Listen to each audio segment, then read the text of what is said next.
I'm with John Gormley, the Environment Minister here at the Green Energy Fair. Obviously at the moment it's not looking great polls-wise for the treaty.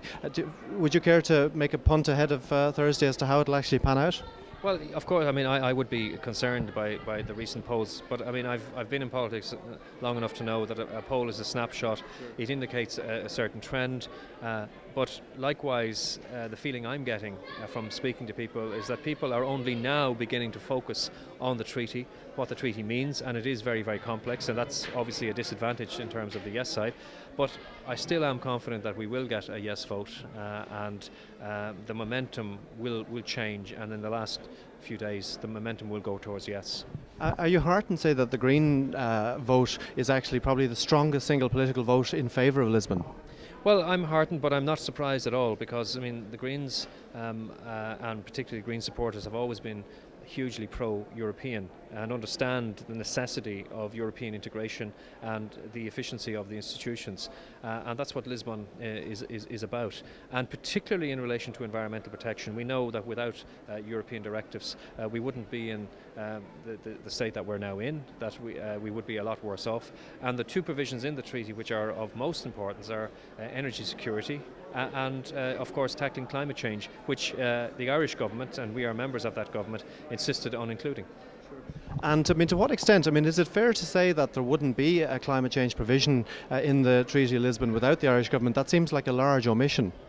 Yes, I think that's fair to say. Certainly when we were negotiating the European Constitution, we wanted direct reference to climate change. That wasn't possible. Fortuitously, we then had to renegotiate, and the Lisbon Treaty emerged out of that.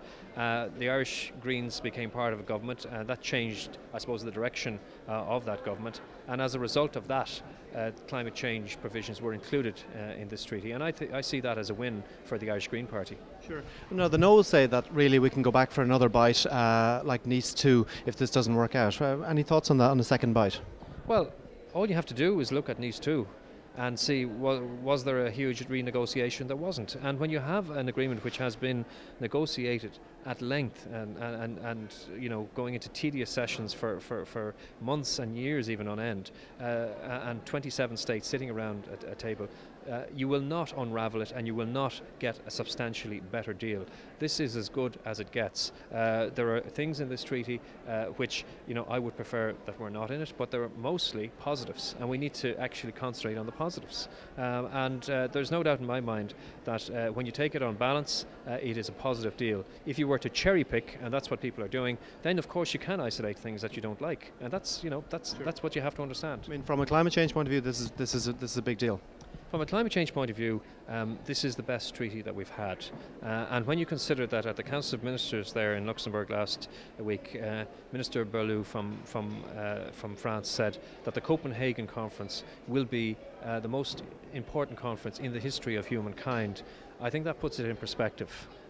We need to understand that. We need to understand that climate change is the biggest issue facing humanity, and the fact that it is now an explicit aim of the European Union is a very, very good thing, and something that we should be proud of, frankly.